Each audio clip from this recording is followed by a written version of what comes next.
This video brought to you by Morphin Network is sponsored by Ranger Stock Convention, which is November 13th to the 15th, 2020 in Orlando, Florida. Go to rangerstoporlando.com for more info.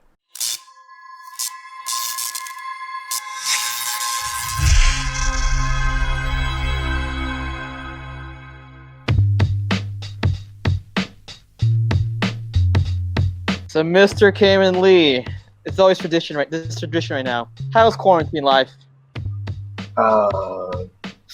Quiet and happy and pleasant, and I have nothing to complain about ever at all. ever at all. Happy sunny afternoon. We have a special guest today. The awesome Red Space Ranger himself, Christopher Khayman Lee. And joining me today is a special guest of honor and helping with this interview, DJ Rivers. What's up, man? Hey, how you doing, brother? Always happy to join my little brother and my big brother. So, one big family reunion. Hey, definitely. So before we start the interview, I want to give a shout out to our sponsors, Ranger Stock Convention. Please follow them November 13th to 15th. Please follow them on their website, rangerstock.com.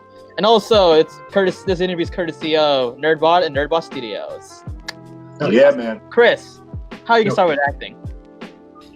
How did I get started with acting? Yep. Like 700 years ago, I moved to Miami, and I started doing modeling. And after, a short while, I thought, this is boring as hell, so I'll do something where I talk. That's it. That's really it, I guess. It was not something that I had started out as a young kid. When I was a young child, I studied acting in school. Shut up, Uncle. I studied acting in school or anything. No, I never did. First thing I ever booked, I think I was 17 or 18, somewhere around there. I took a few acting classes before I did that, but not a lot. So I really just kind of dove in face first. Hey, man. So question for you, man. Is that where we got the glorious picture of you with your shirt off, your mane looking all luxurious on the beach with your jeans and looking off to the distance? Is that where we got that? Yes, maybe. I don't know. Please go ahead and find it. Picture, man. You're like shirtless with just laid out, looking like David Hasselhoff. I don't know, man. This wasn't. Yes. No, this wasn't at the beach. This was in a studio. I was like. Well, I don't care. It was like beachy to me. It's my dreams. This is like underage porn. I was like 16 or 17. Oh God, never mind. Never mind. Retract question. I take it back. Everything I just said, we could just cut that out the live stream. It's fine. No, this is the best part, bro. Anyway, I'm actually proud to ask you this question because I know you've told me a bunch, but do you have any favorite behind-the-scenes stories from being on set? Do I have any favorite behind-the-scenes stories? Oh, well, there's a few things that I could bring up. Number one was that I got really tight with with a lot of the crew on Power Rangers set, particularly with the stuntmen. They were almost all of them were from Japan. They were stunt team called Alpha Stunts. They were literally the #1 stunt team on the planet. At least at the time, I know they were. In fact, they were so good that Jackie Chan's guys were envious of them. That's how good they were. And I would work out with them multiple times a week. They would beat the ever-loving hell out of me constantly, which was a good thing because it showed that they respected that I was there, that I was there to do it, because they didn't go easy on me. They were like, "Oh no, we're going to hurt you. You are going to be crying." And I was like, "Yes, I am crying right now. Yes. Please, Taka, stop hitting me." But yeah, they would beat the shit out of me.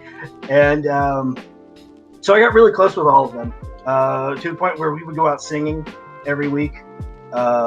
We would do karaoke every week.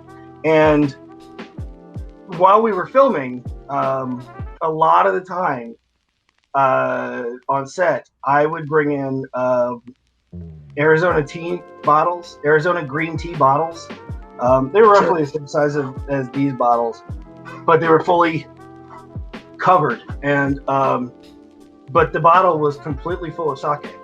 So it was for me and the stuntmen. So during lunch, we're eating our lunch and we are just hammering this shit, just going for it. That went on for a little while, but then Koichi, the stunt director, found out. And he's like, Right, probably don't do that. Yeah, he was like, I'm gonna need you to just, after work, fine. Lunchtime, not so good. Don't do that. I was a child. I was like 20. So it was like, oh, really? I can't do this? Okay. Gee, shucks, Mr. Sakamoto. So there was that, because I always had fun with that, with the stunt guys. And then, and I think you might be alluding to this, DJ, was that about halfway through my season, they brought a new guy in to be part of the cast, and he went by the name of Justin Nimmo, and he still does too. And he came in as Zane, and he was the Silver Ranger, and because they hadn't mentioned it really to any of us before then, we came to find out, I guess, pretty much when he did, that Andros was keeping him alive in the back of the ship, in the meat locker, just on stasis the whole time. And then, they do the old classic, 1930s Frankenstein monster thing, lightning hits, and then he's alive, and all that nonsense, whatever. But when he came in, I hated him. Oh, I hated him so much. I was so pissed off when he came in.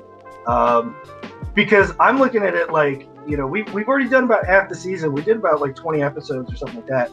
And I was like, hey, wait, we took this show from a franchise that was literally dying. They told us right off the bat, this is the last season of Power Rangers. That's it. And then several months later, they're like, oh no, you guys are kicking so much ass. Now we're just gonna keep going with this and keep making money off of it. So we're like, you're welcome, whatever. So he comes in, and I was like, oh, hell no. You ain't stealing my show from me, dude. No. So I immediately hated him. For the whole, first episode that he was in, he wasn't in that many.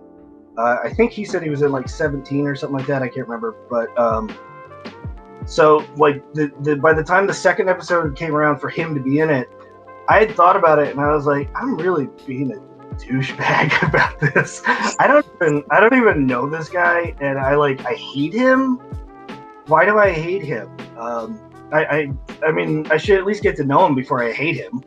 So I kind of decided then that I was like, no, you know what? I'll give him a chance. Yeah. Give him a chance. I'll get to know him. And as soon as I got to know him, I fell in love with him. He and I share the same brain. We are essentially the same person, just, two copies of the same person. We have so much in common, it's ridiculous. So, the moment I gave him a chance, I realized I was stupid before. And I was sad that he wasn't on the show all the time then. I was like, damn it, I want him here. Come on. See, that's my favorite story for a couple of reasons. Number one, first of all, thank you for kicking so much ass, because of you guys, we still have Power Rangers. So thank you. Second of all, I can't imagine a time where you and him didn't get along. And that was you at your most petty, sir. Mm-hmm. Petty, sir. Yeah, and you acknowledge it. So, hey, it is what it is. But, yeah. So going forward to Power Rangers, man. So there is a team up that is very famous around Power Ranger lore. Yes, Forever Red. Now, can you tell us your experience while filming that special episode? Never heard of it. Okay, good answer. All right, moving on. Yeah. Forever Red was the episode was actually written for me. I'm not joking. The guy who wrote it, Amit Balmic. He was my best friend, and he had gotten a job on on Power Rangers as one of the writers because of me and my girlfriend Susie. She worked in the ADR department, and we introduced Amit to her boss, which is Scott. It was Scott Page Pachter, and Scott Page Pachter was the head of the ADR department, and he was also one of the line producers. He had a lot of pull there. So he got to know Amit, and he was like, Amit is undoubtedly the most intelligent person I know and have ever known. He went to USC on a full scholarship. He did not, like, his family didn't have the money. They could not have afforded to send him there. He got a full scholarship for it. Fluently speaks 4 languages, Bengali, English, Japanese, and I can't remember which, but one of the Chinese languages, I can't remember. But I know he speaks at least one. In fact, by now he might even speak both. I don't know. But he got the job, as one of their writers, and he hit me up out of the blue one day, and he was like, "Hey, I'm thinking about putting together an episode where it's all just the red guys. What do you think of that?" And I was like, "Oh, that's pretty cool. That's pretty cool, man." He was like, "Yeah, and it's all gonna kick off because your character puts everything together for it to all happen." So I was like, "So am I like the guy, the mastermind behind it?" He's like, "Oh yeah. No, it's all about you, dude." And I was like, "Oh, I'll take it. Yeah, that's fine with me. I don't have a problem with this at all." That was when I got to meet a lot of the other guys. I had not met most of them, and I actually spent a lot of the time on set hanging out with Jason Frey. So that was pretty cool. Although I will say, there were certain things in the episode that I thought at the time, and I do think now, were utterly stupid. Like horses on the moon. Horses on the moon. And I was just like, why are we doing horses on the... They're robot guys. Why are they riding... What? Amit was just like, shut up, go with it, man. Just go with it. Like, okay, well, nothing changed. To be fair, now you're questioning the logic on Power Rangers? Like, now we're doing that? No. I questioned it then too, but... Okay. It was, yeah. Ask yourselves that right now. Ask yourselves that right now. Horses on the moon? Hey, listen, we talked about this. I mean, they had horses in The Rise of Skywalker, but we're not going to... Yeah, they had horses in The Rise of Skywalker and a Star Destroyer. So, yeah, we're that's a different topic. Yeah, you have a very specialized, customized coin specific to you, man. There you go. Yeah. Boom. Love that thing. Can you talk to us about the inspiration, the meaning, and just talk about its badassness? I can do that because I have one right here, too. Nice. There you go. So, say one for me.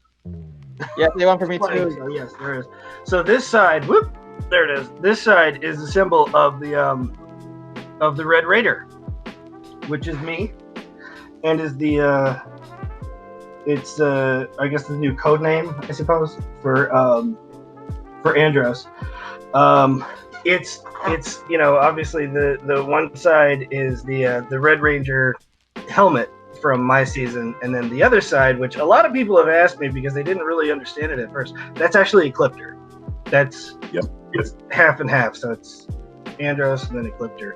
But the other side, which is a lot easier to tell what that's all about, because that's clearly the Red Ranger and Ecliptor right there. The guy that I talked to about putting these together, Eddie, I had noticed, I saw him at a con, and Roger was there and Justin was there, and they both were selling coins. And I went up to Eddie and I was like, "Yo, what do we got to do to get some coins happening?" And he was like, "Oh, cool, let's talk about this." And we did. And he was like, "So what would you want on it?" And I was like, "Well, I definitely want the Red Raider symbol."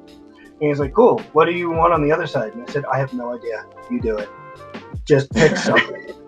And he was like, "Oh, you want me to go for it?" And I was like, "Yeah, just do whatever you want to do." And he was like, screw it. And Andros and Ecliptor. And I was like, yeah, why not? Double your pleasure. We'll do it. So, yeah, that's where that came from. It was me letting Eddie, run amok with the design for the other side. And I think it's a beautiful job. I think it was great. Yeah. Yeah, man, that looks dope, though. I actually need to get one of those when I see you again. So, Chris, we do know that you do work in the comic book industry. Can you tell us about how you got into that field? Yeah. Some years ago, I went to a university, which I'm not going to name because I don't like that university very much, and they kind of tried to screw everybody over. It was not accredited, even though they told everybody it was. And there was a number of lies that they kind of spit out just so they were like, oh no, just sign up, please, just do. But I had initially gone there because I thought, okay, I want to actually get into writing for video games, and I went there because I knew they had a video game department and all that. So I was like, is this going to be a good place for me to do that? Am I going to learn anything about that? And the guy who showed me around, obviously, he was like, oh, yes, of course. No. Oh, man. Not even a little bit. No. But at the same time, another guy he had decided to go to that school. His name is Danny Cuevas, and Danny asked them a very similar question, slightly different. He said, "Is this a good place? I want to learn to be a better writer for comic books. Is this going to be a good place for that?" And of course, they say yes. No, it wasn't. So we ended up in the same class together, despite the fact that I was minimum 11, 12 years older than him. But we ended up in the same class together, started getting to know each other a little bit, and it turned out that would you shut up, Hanzo? No, I'm talking. It turned out that Danny lived 10 minutes away from me, and I had no idea. So we started collaborating on stuff together, and he was like, I've always wanted to write a comic book. What do you think? And I was like, I would love to do that too, but I can't draw shit. So what do we do? And he was like, well, I can slightly draw, so we'll have to find somebody else who's a lot better. And we wrote out 6 scripts, and then we did like flyers. We went all around to a bunch of different universities, and we were handing out flyers. We were putting up stuff on bulletin boards and stuff like that. And it was like, hey, we're looking for artists. This is our contact info. Please get in touch with us, and we'll talk. And that was when we found Josh Pena, and he did the artwork for the first 6 issues that we had done. Although it took a very long time, he was very slow at what he was doing at the time. He's gotten a lot better, but he hasn't worked on my stuff for a while now. Yeah, that was kind of where we started. Was we began with LA Crazy Town because we both live in LA County. We live in the Valley. That was it. Yes. Nice. Thank you. Yeah. I created 3 of the characters that are covered there. He created the other 2, and then another one. And the thing that one of the things that I learned as far as writing, I've written a lot of things over the years, not just comic books, but all kinds of stuff. And one of the things that I learned over the years is, number 1, write what you know. If you have to write about something and you don't know about it, learn about it. Because if you don't know about what you're writing about, and you just, you're taking a stab in the dark there, you are going to get called out on that by 95 million people. They're going to tell you how much of an idiot you are. You're so stupid. You're an asshole. You made up all this stuff. This isn't true. Blah, blah, blah, whatever. They will do that very vocally. So learn what you're going to write about first. So we wanted to create several characters that, you know, we felt it would be easy to write about them. And so what we did was, I had 3, he did 3, and what we did was those 3 characters that I have, they're all me. They're aspects of me. Different things that I love, different things that I've enjoyed over the years, yada yada, and all that. And then the same with his 3 characters is they're parts of him. So it's a lot easier to write about a character when it's you, because I know me fairly well. So, you know, I feel like that's kind of true for a lot of artists in general, whether it's acting or creation. They do tend to draw from personal, anyways. Don't you agree? Yeah, if you can draw anything from your own personal life, putting it into a character in whatever medium that you're doing it in, do that, because it makes it a lot easier to relate to that character. So. Sure. And also a quick piggyback off of you bringing up Crazy Town. Can you delve a little bit more in terms of the inspiration for Crazy Town and just take us down that road?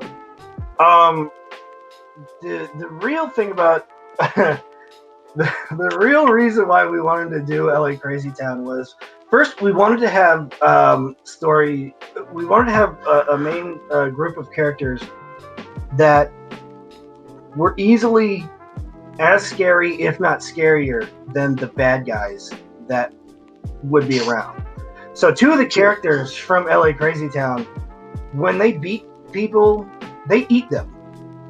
So it's like, that threat is gone now. We don't have to worry about this person anymore because I'm digesting him as we speak. We are good. So we wanted to create a type of a storyline where the bad guys don't go to prison and get out next week. You know,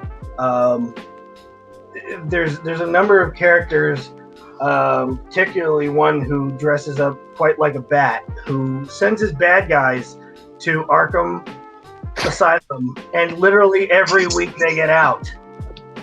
They get out every friggin' week. That to me is stupid. Just get rid of the bad guy. He won't do it anymore. So we wanted to start with, good guys that are questionable good guys. They have good hearts. You know, they're not like out like, oh well, we're gonna go rob the bank or something like that because we're bored, whatever. No, they're not gonna ever do that. It's just that, you know, if they see bad guys doing really bad stuff, they might pull their arms off. That's a good deterrent. So they mean well. They mean well, yes. It's just that, you know, sometimes let's refer to tough love. Something like that. Hi. Okay, I'll take you. Here's Ina. Hey, there's my niece. Look right there. Hey, nope, look over there. Oh, hi niece. Everyone. It's the Ina show now. Oh. So, take her back. So yeah, we wanted to have good guys that were as bad as the bad guys, but still good guys. And then the other thing that we really wanted to focus on was the fact that, like, we looked at a lot of Marvel comics, and he and I both, Danny and I both have had like a lot of favorite comic book characters that were in on the Marvel side of things. And everybody's from New York. Everybody. Yeah. And we were like, screw that shit, man. We live in LA. LA needs some representation, so. No. Nice. Next question is for you and DJ. So, can you tell us what your... So you guys know that you have a new fan film coming up. It's called Bloodline of the Grid. And you can give me a sec. I actually have the promotion here. Bam. Oh. Look at that guy. Yeah. That guy.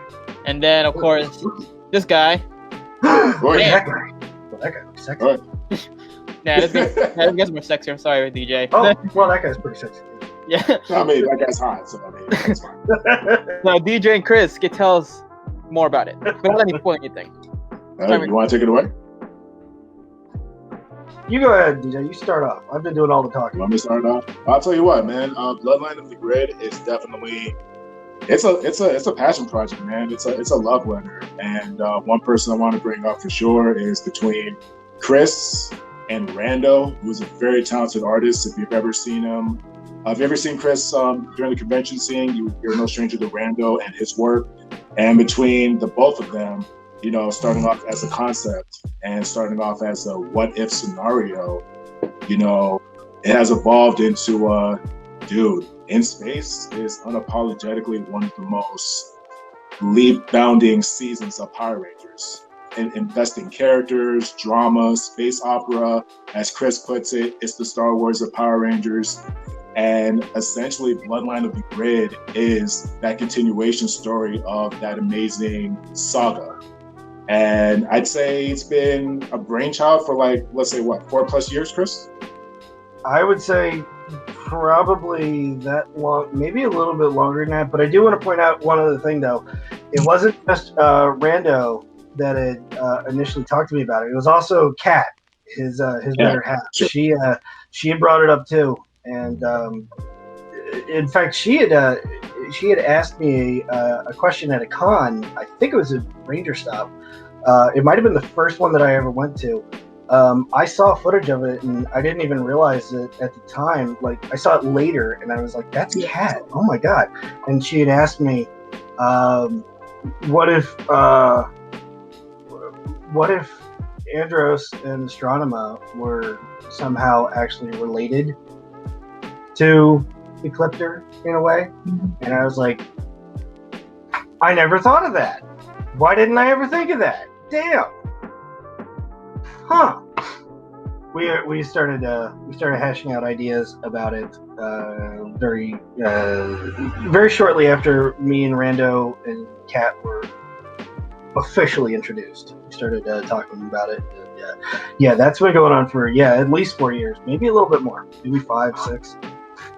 Sure. So we'll fast forward until current. I know that's definitely been on their shelf for a while. And once upon a time, we all just hung out type of thing. And, you know, they introduced the concepts. We started powwowing.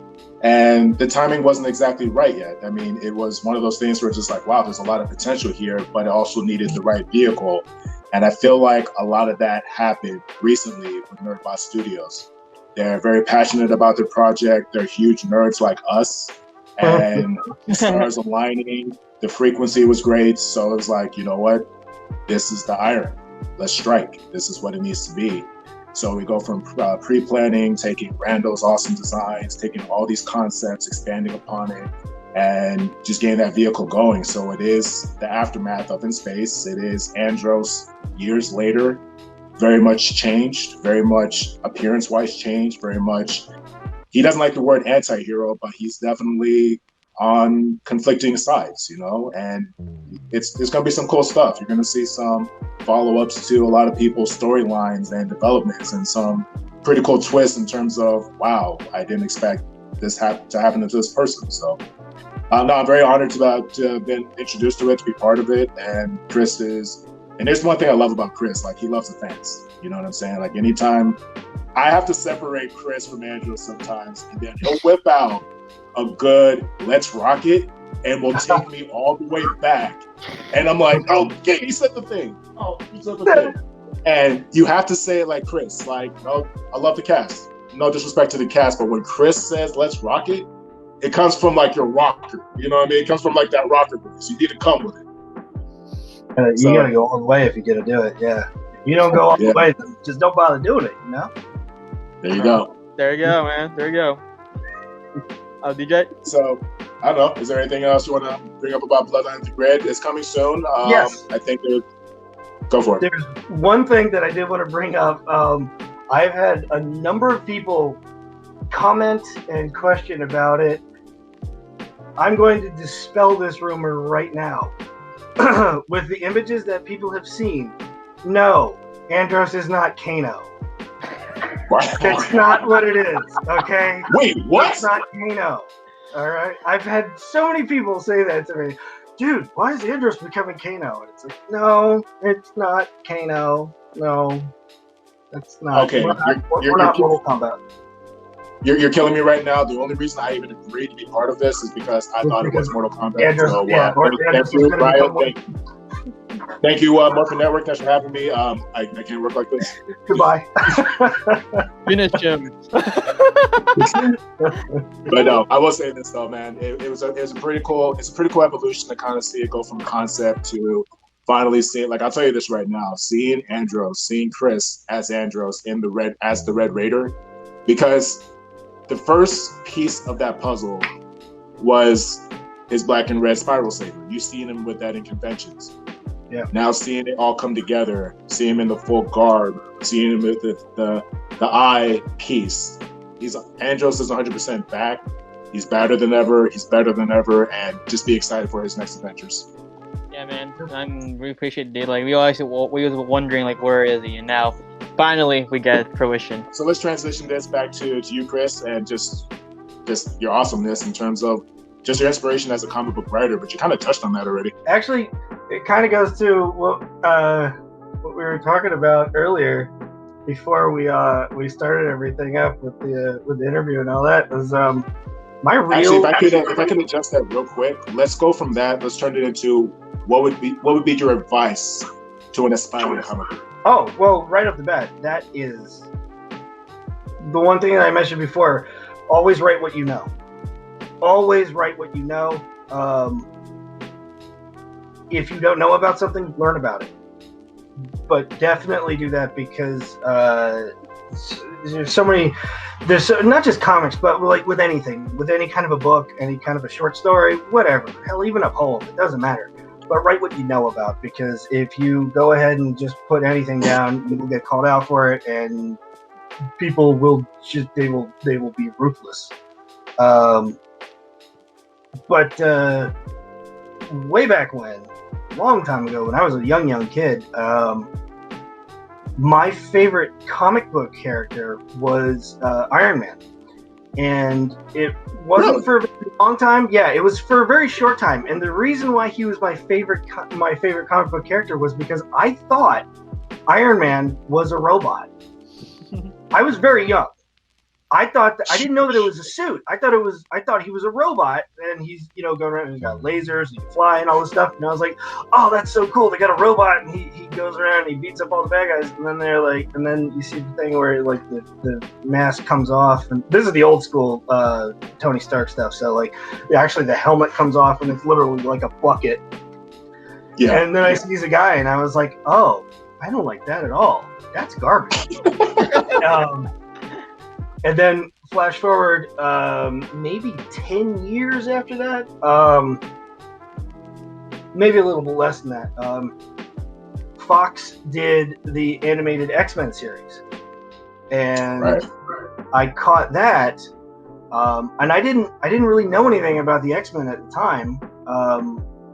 I knew who maybe a couple of the characters were, because I remember Storm. She had a white mohawk. And I remembered Nightcrawler, and it's like, oh, he's the blue guy, he's got a tail and all that. Oh, that's kind of neat, whatever. And then I started watching the animated series, and that was when I first learned about who is now my favorite comic book character, Hank McCoy. Oh my God, I love Beast. He's my favorite guy. And then they never used him in the damn show. Let's follow up on that. Why is Beast your favorite X-Men? Yeah, I think that's an unconventional choice. I think a lot of people. I mean, Beast is dope. But why is he your favorite character? He's my favorite because of the duality to him. He's the brains and the brawn. He is soft and gentle, but the moment that his mind snaps, he is a monster who will literally tear people apart. He's done it before. He will actually pull them to pieces, whatever he can. There's a great deal of duality to him.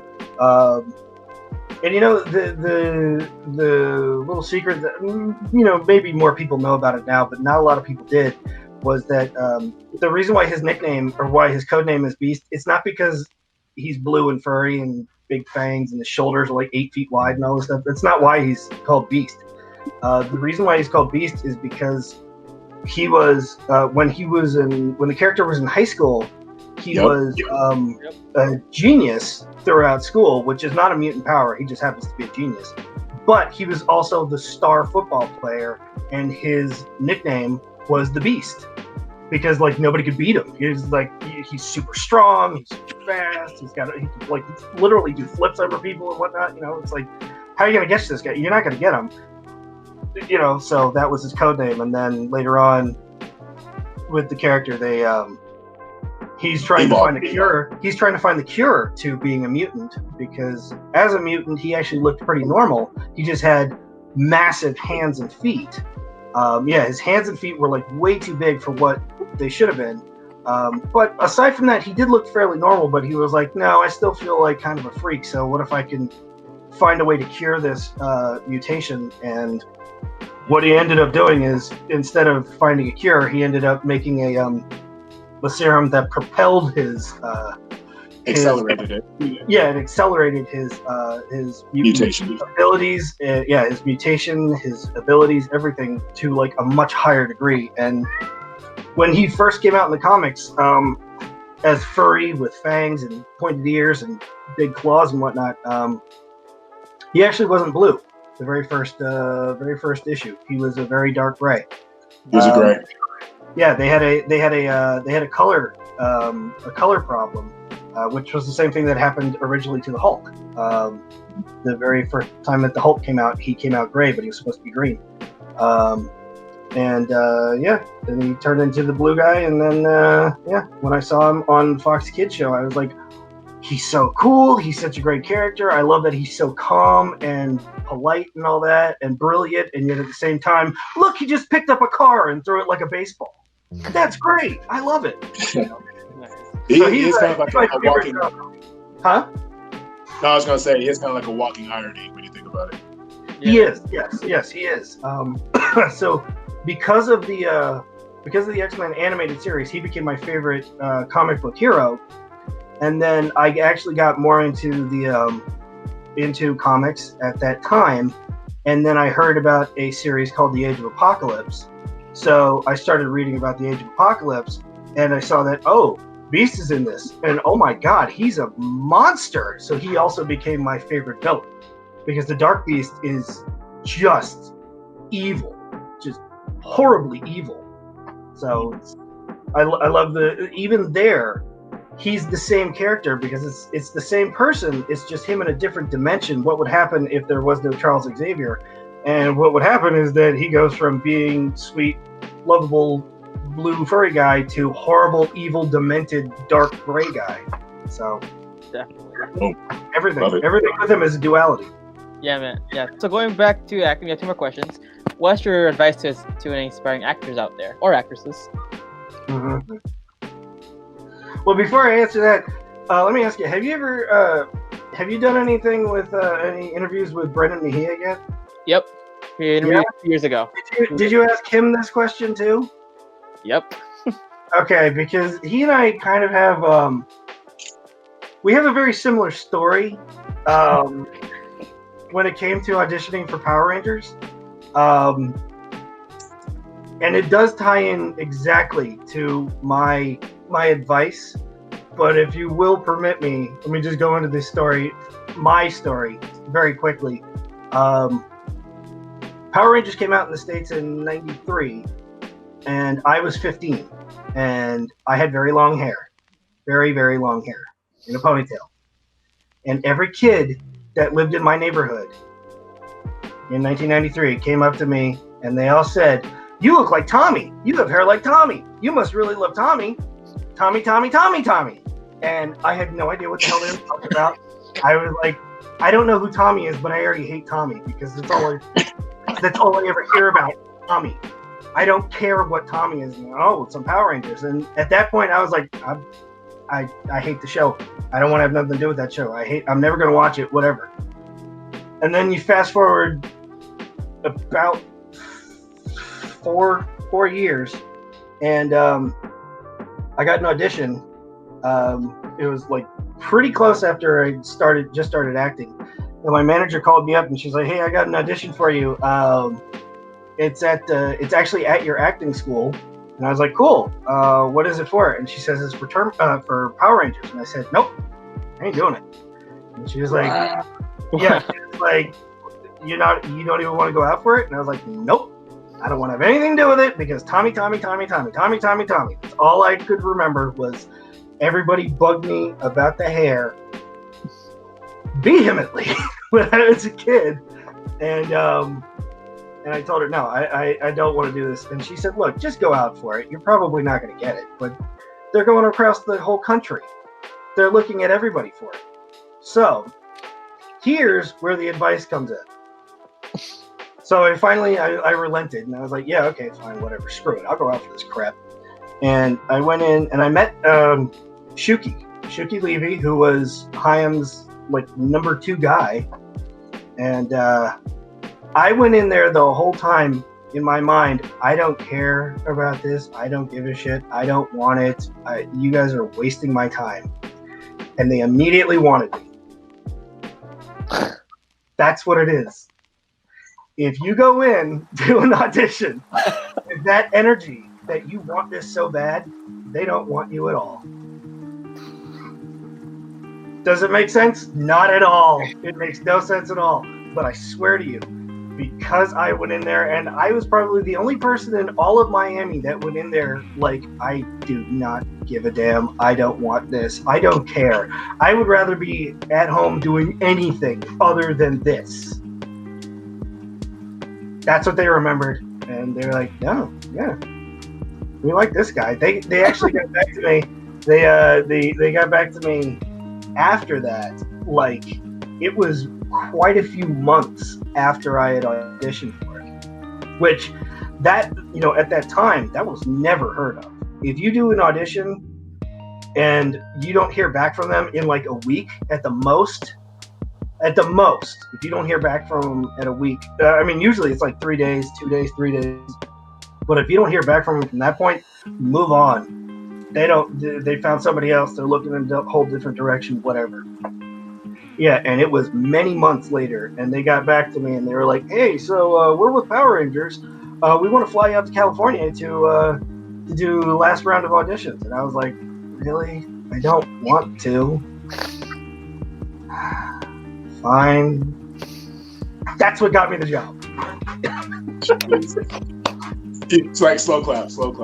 I will. Well, couple of things. Number one, tie it to Brendan Mejia real quick. You had mentioned his story is kind of similar.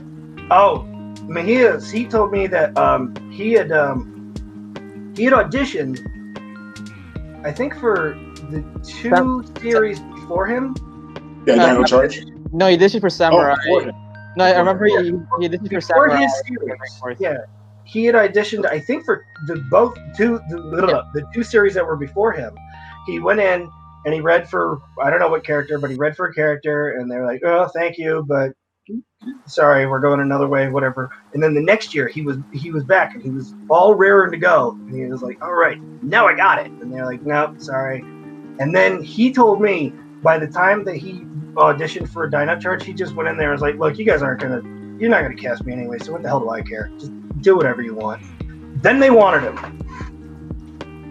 So honestly, as ironic as that story is, and every person and every actor in LA is just crying their eyes out like, that's not true. I do feel like that is solid advice, because there's so much emphasis and pressure for the audition process. And, the entire thing is so much validation or lack thereof that, sometimes taking that edge off and going with the attitude is like, yo, it is what it is. I mean, that's not bad advice, man. So I'm a co-sign. Yeah, man, that's really not bad advice. It's not good. I will just say this, man. First and foremost, thank you for this time, man. I mean, getting to know you is always a treat. So is there anything any upcoming projects you want to emphasize? Wink, wink. Oh, well, I mean, the big one. LA Crazy Town 2. Oh, wait. Bloodline of the what? All of them.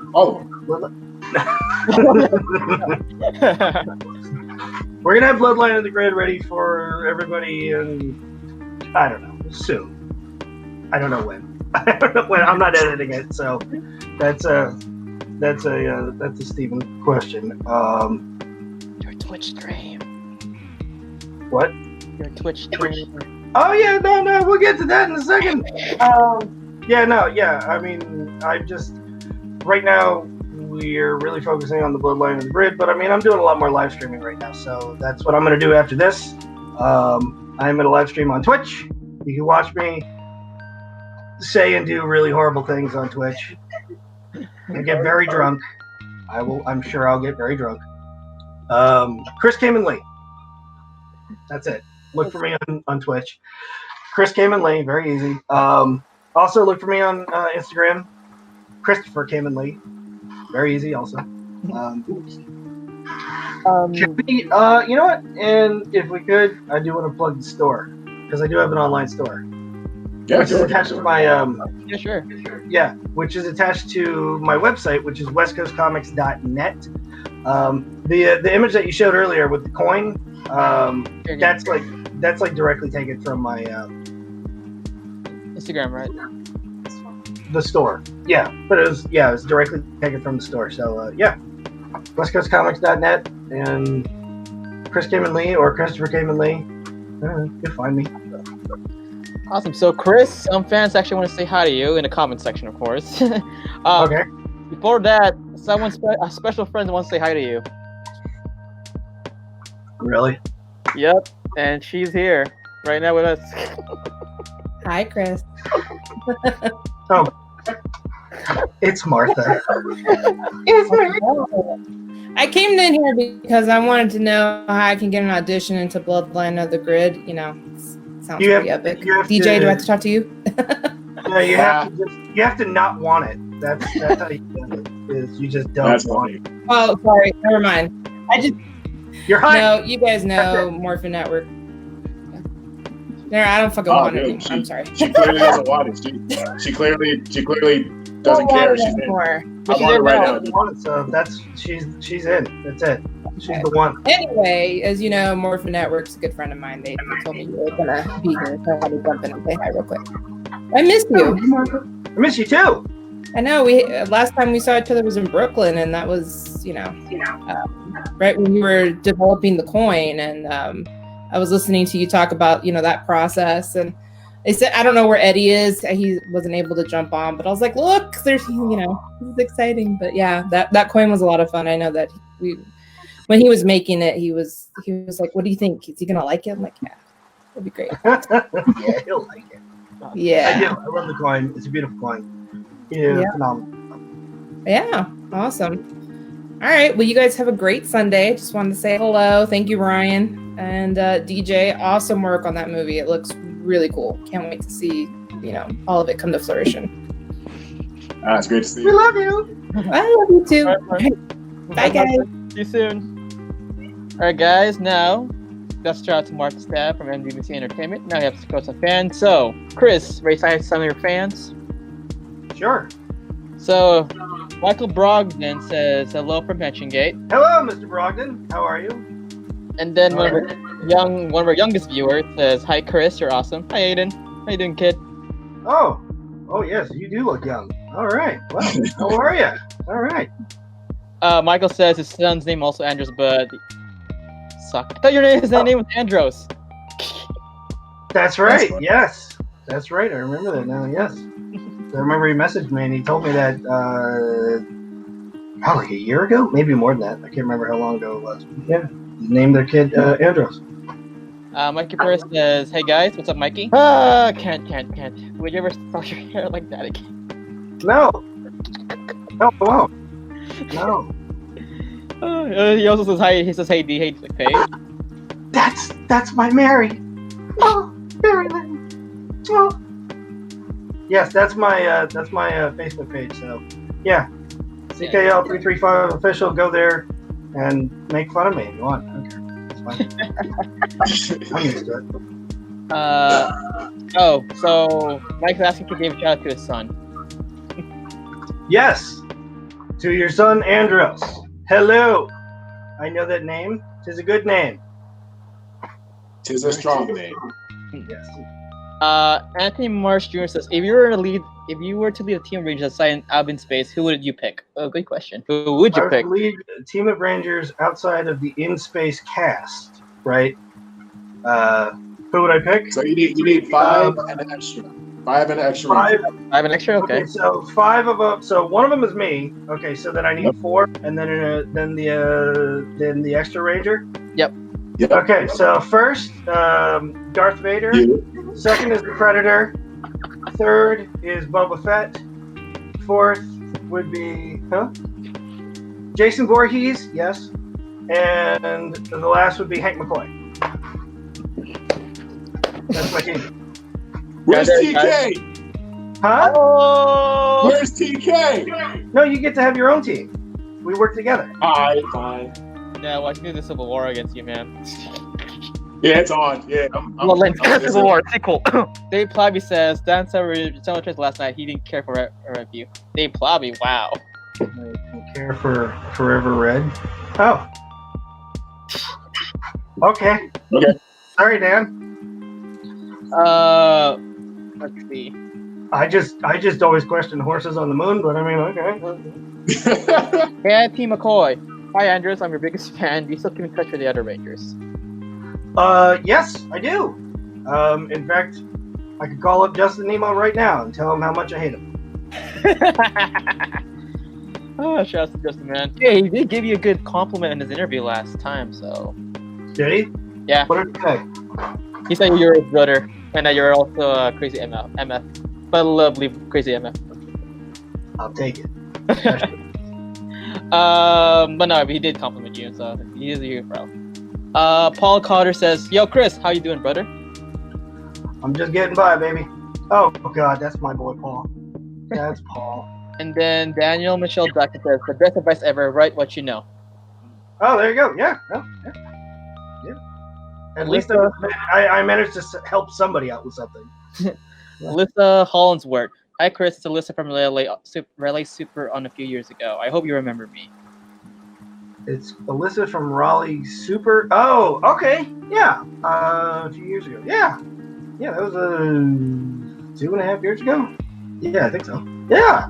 All right. How you doing, Alyssa? Oh, and Mary did shout out your websitecomics.net. Mary. Rain Havoc says, "Hey Chris, I've been curious. Did you have martial arts background before Power Rangers?" Good question. Did you? I did. Yes, I did. Just so you guys know, it's not a prerequisite though to be a Power Ranger, because 3 of us on my season had at least some martial art training beforehand, and then the other 3, to my knowledge, didn't.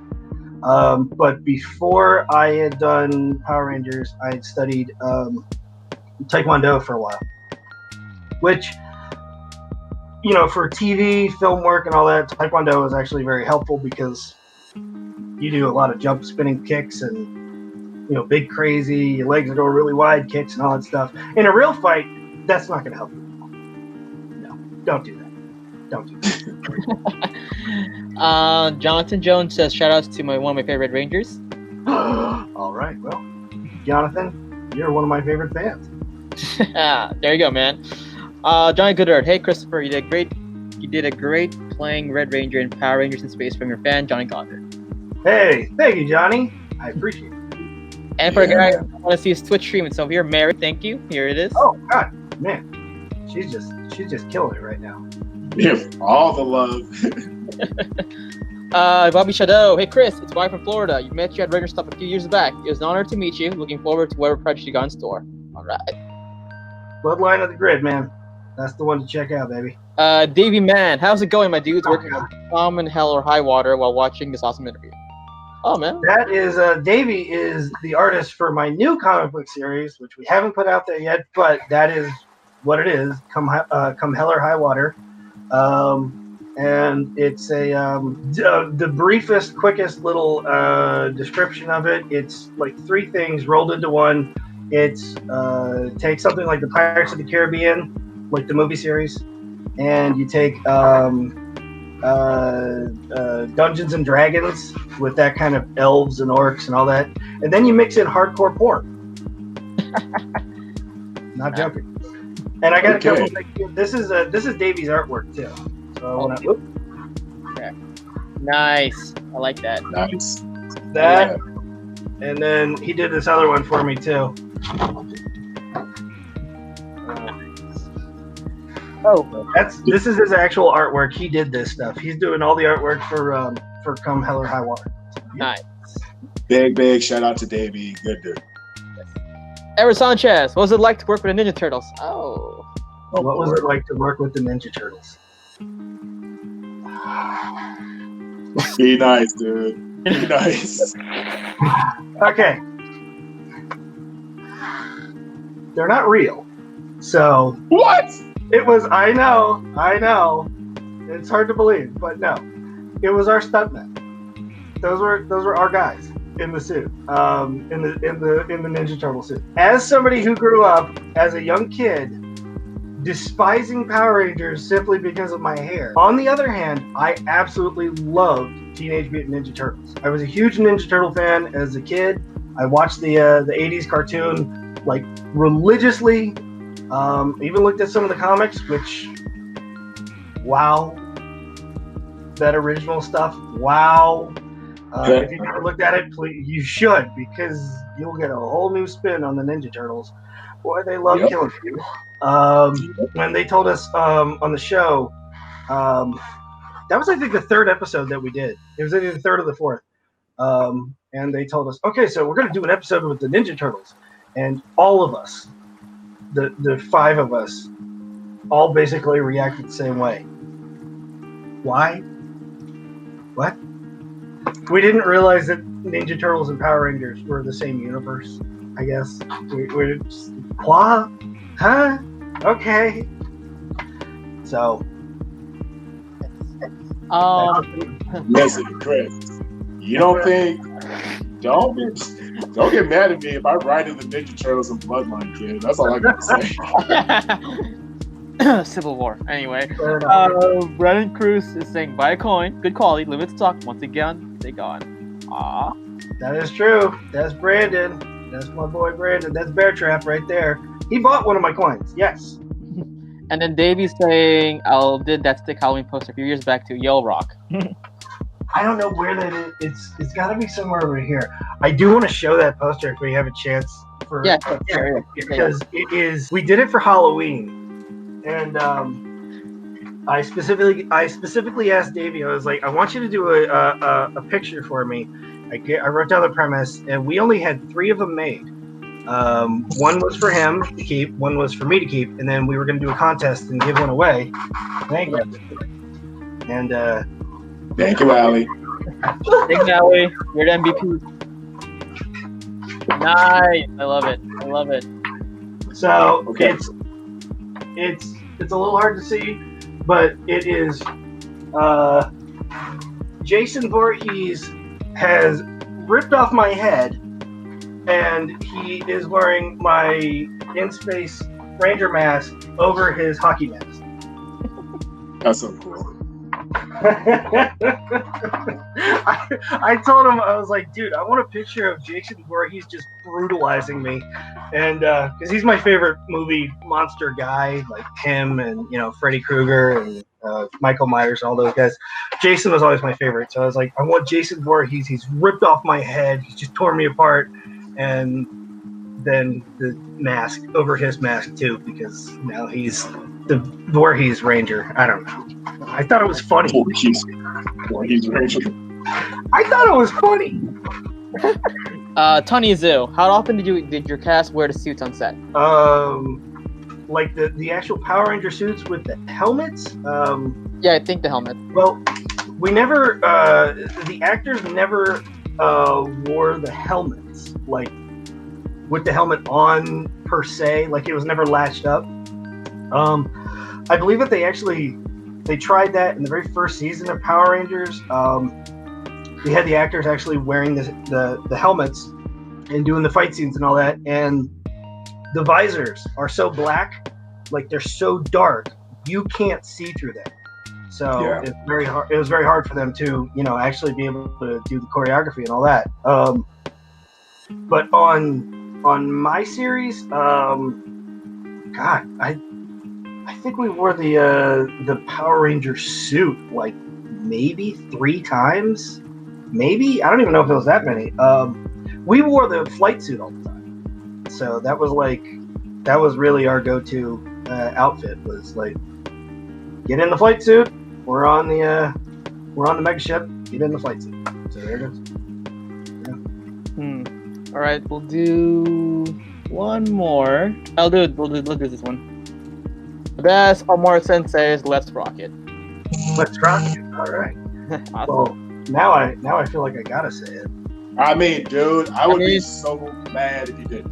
I feel like do it for DJ. I feel like I have to. I've been called out. I gotta let's rock it. Yeah, let's rock it. Let's get a let's rock it. You want to count down? Sure. 3, 2, 1. Let's rock it. Oh, he said the thing. He said the thing. He said the thing. He did the thing that they did. He did the thing he did. I'm not getting out of the seat. Someone's happy. Oh, wait, one more. So Christian Sigler says, "Hey Chris, my daughter Rose says hi and say let's rock it." Aw. Hello, Rose and Kristen.